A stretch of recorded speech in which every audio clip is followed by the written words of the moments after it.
welcome our first fighter ready to make his way to the cage, Yancy Medeiros.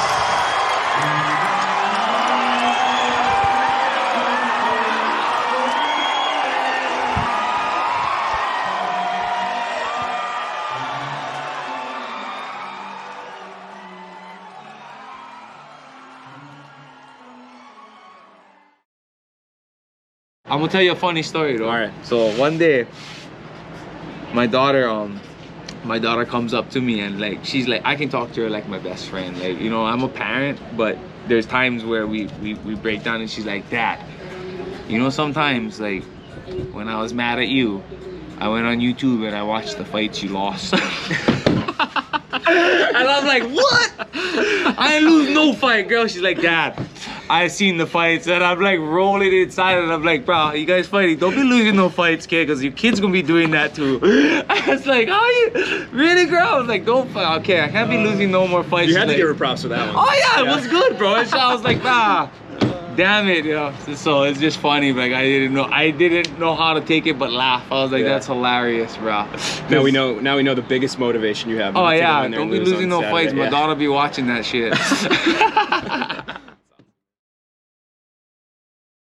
What does this mean to you to kind of be able to have a home game for once?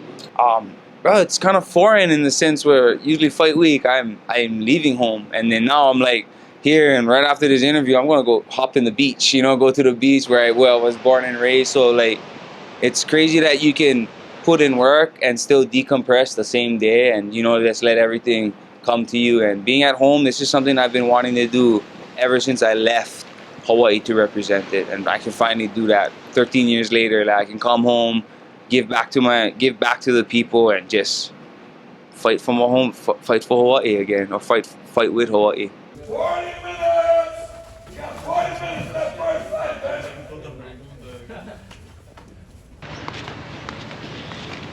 And I think this is like one of the biggest things on why like Hawaii kids are just so rugged and rough, because at winter time on the west side, like the waves get big and the short breaks, and you just get slammed, and like that's just something we grow up doing and like learning to love and embracing. Thick skin, bro. Big heart, thick skin. I love it, man. What I'm looking for is the same thing you're looking for.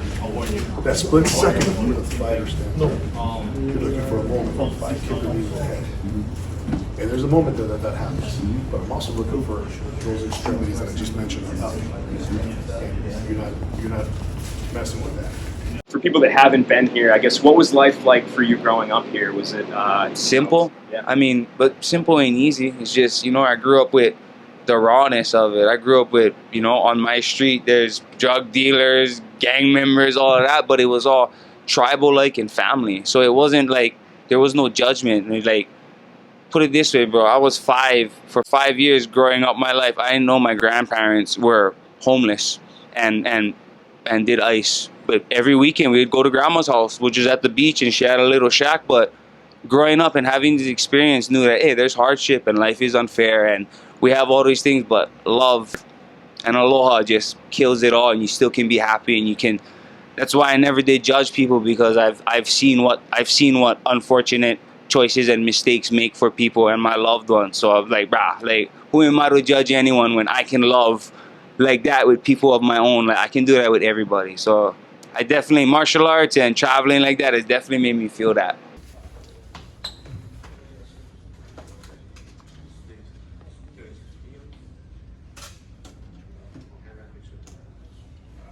Sit down. I like this is like the Thundercats. Yes, that one. Thank you. Thank you. She brings a lot of happiness to the atmosphere. Hey, stop it. Not for Eddie. Yeah, relax. Yeah, relax. She's trying to get her plays in because she knows once work starts, she gotta stay off. Knows the rules. Oh yeah, she knows. Yeah. Guardy, off the mat. I love this college. You gotta recheck your grade real quick. I used to use a title one before, and I was like, the standard. I was like, that's what it is. Is it because it breathes better? More flexible, this match, yeah. is really good.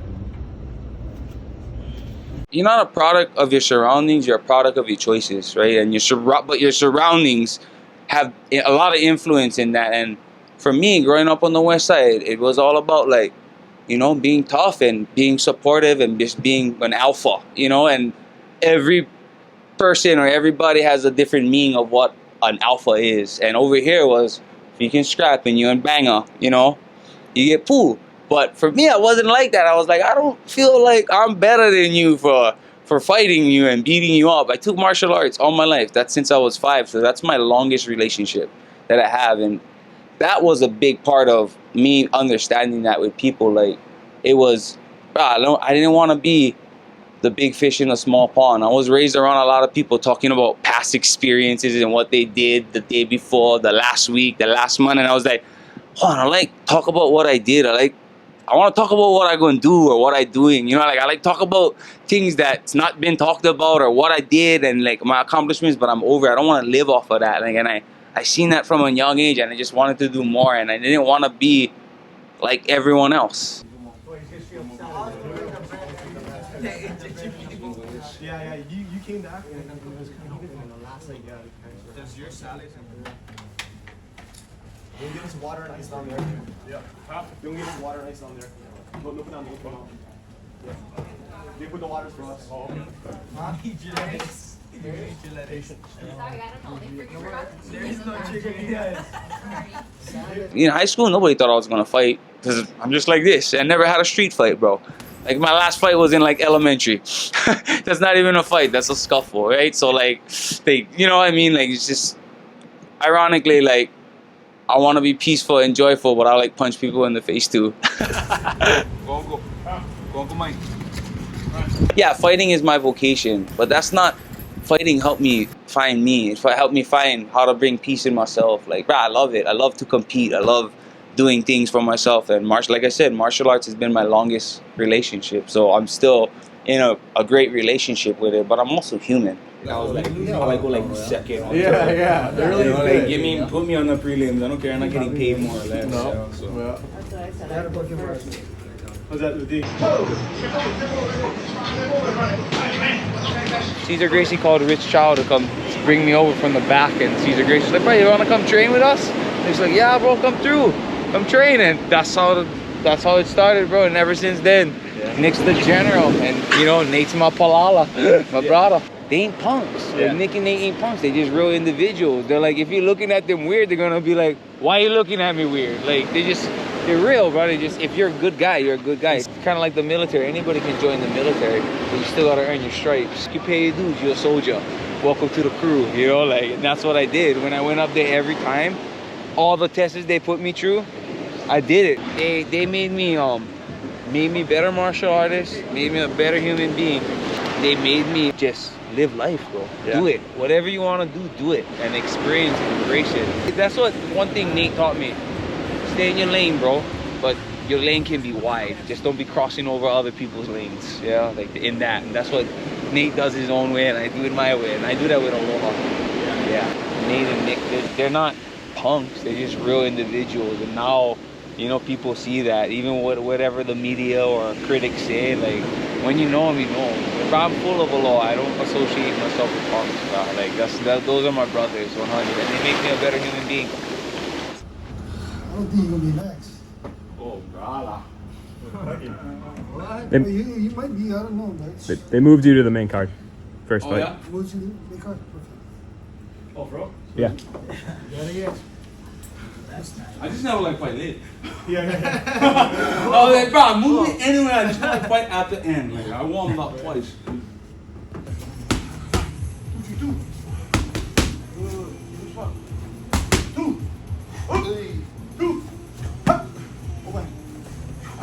Uncle Mike's like, he's born and raised on the West Side, and he was one of the best kickboxers to come out of Waianae. He always started coaching the kids kickboxing at Waianae Boxing, and then he ended up coming here at this gym, West Oahu MMA. Everyone in my family, they're family, they're tribal. Like, all my coaches, I have no contract with them. Like, with your family, I love you, I'm gonna give you this. Like, you know, there's no contract. So everybody I incorporate with my MMA journey, we have no contract. It's all by word, and like, it's like, I don't know what families you guys have, but I know I have a family here because our word is and our actions mean everything, not a piece of paper and a pen. And I think that's very, very tribal and family-like to have. And, you know, it's more than just love. It's understanding and acceptance. And, like, everybody that I deal with in my martial arts journey is a family. And I treat them like that. Actually, my son goes with his sister. Oh. They have 2 kids, 1 more on the way. Yeah. It's So- funny, man. It's like the Hawaii in-laws. combat sports world is a small world, huh? Yeah. I just enjoyed working with the kids. I just enjoyed it, and I kind of knew that once my career ended, I kind of knew that I like coaching. I really like working with the kids. Yeah. So I coached baseball with my son, and then I started coaching football with my son, and then I started coaching boxing and kickboxing. I try to teach my kids to be good people and be good humans in a community, you know. So I don't want them to go out there teaching them this kind of stuff, and then they go out there and then they're using it for the wrong reasons.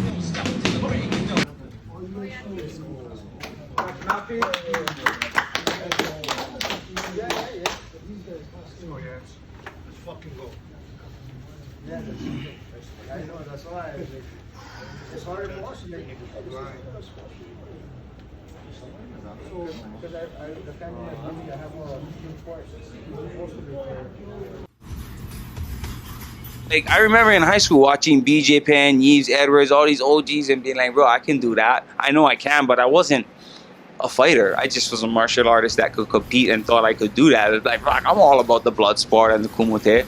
But I wasn't a punk either. I was like this, so nobody in high school was thinking I was going to fight, you know? And yeah, I ended up just doing it because, martial arts is part of my life, and I just wanted to compete. And I found out that connecting with yourself and finding yourself, martial arts was my venue and my truth and my belief.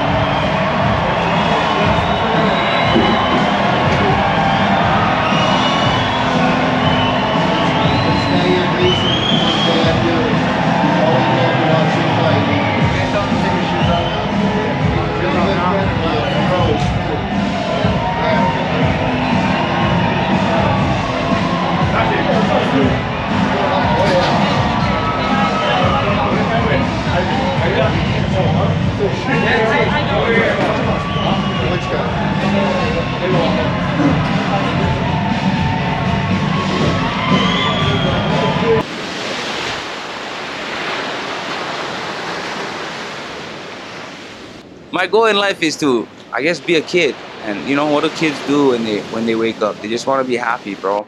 And you have responsibilities as a human that you need to take care of. And that's what I want to do. I want to be able to take care of my responsibilities, be a kid, and serve people. We welcome our first fighter ready to make his way to the cage, Yancy Medeiros. I want to entertain. I'm an entertainer, bro. I'm going to be in that ring, and I want to give everybody a show. And even after that, though, I'm still human, and I want to let everyone know that we all the same. And my culture and my surroundings, it empowers me to do that. I'm like, nah, bro, we all the same. We all one. Like, when I win, you win.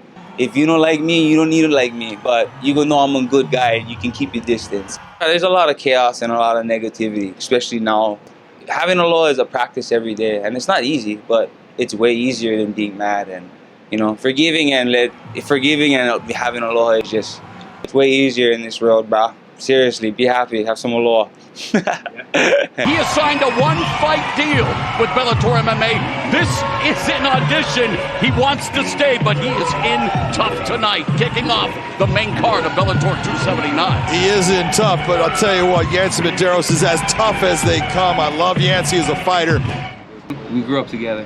You know, and I'm still growing. Like, she's definitely, when I was younger, I was always like, oh, I gotta make sure I fill these voids, and like I gotta teach her these things. But as I grew older and I got more into myself, I felt when you're a parent, like, it's time to unlearn what you learned as a kid and learn with your kid, you know. And there's build a real relationship, and that's over the years I did that, like, because me and her mom aren't together, but Well, my daughter is like, you know what I mean? It's just it's so close. It's like, it's nothing. We're still her parents, and there's not like, she still has family and she still has love. So that's definitely a big drive for me. From Aloha, Hawaii, presenting Yancy Medeiros.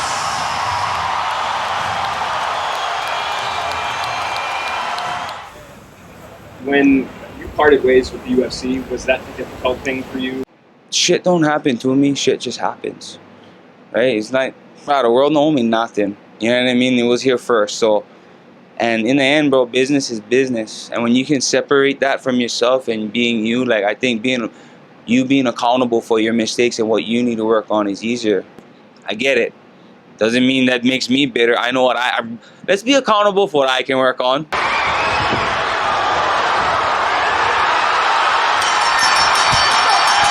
Well, the fans seem to enjoy it, John, and they embrace after going 15 hard minutes.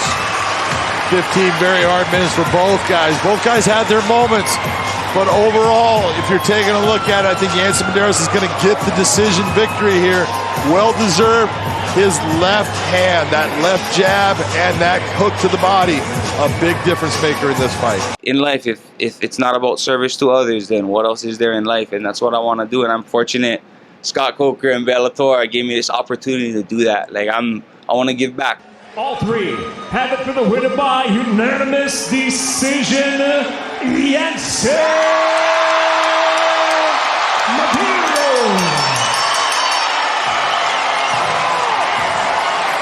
Home, sweet home for Yancy Medeiros. His first fight in Hawaii in 13 years results in his first win since December 2017 as he shows respect to the always game Emmanuel Sanchez. Love you, Hawaii. Love you, Kaya. But Yancy Medeiros able to exhale. You can make mistakes and shit can happen, but your family still love you and you're still there. So it's like, there's so much less fortunate, Brian. Like, everything that happened to me last year, that's what I think, like, get over it, bro. Like, you know, that's every time I have complaints, I'm always like, get over that shit. Let's move forward. Like, poor baby, poor thing, like, you know. So everything's all good, bro. And that comes up next. Incredible fight, Yancy. You had that place on their feet. Hawaii, We're good. Good, baby. We're good. I love the fans, but I appreciate the trolls and the haters because they show me their true intent. I know they dislike me. At least that's real, because I know that people make like they like me, but they don't. I get it. Like, they don't like me, but you might not like me, but I'm gonna make you love me. You just wait. You know, you push your ego aside and, you know, like, I'm a good person. You have your opinions, but I always think like that. Like, I work too hard to keep this positivity and this joy for people to doubt me.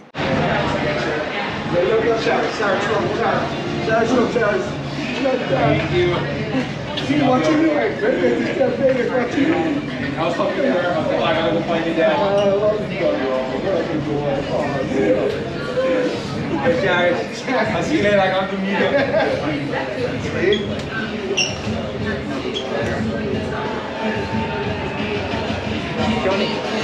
Love you, Hawaii. I love you.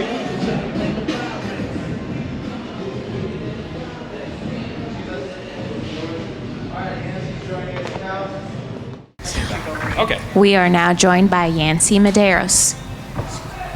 Yancy, congrats on the win, man.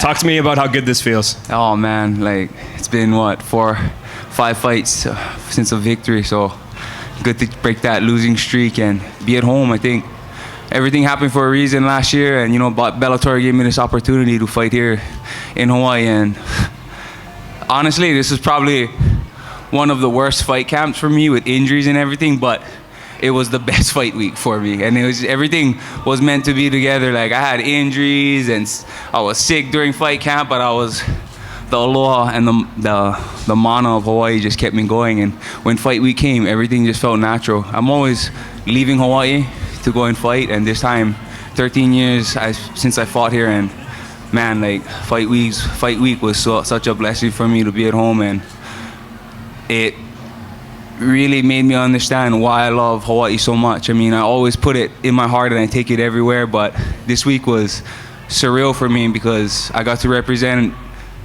And just thank you, Bellator, for letting me do this for Hawaii. I really appreciate this. Thank you, Scott, all the Bellator members, and hey, I hope to give you guys a show again. I'm here, bro.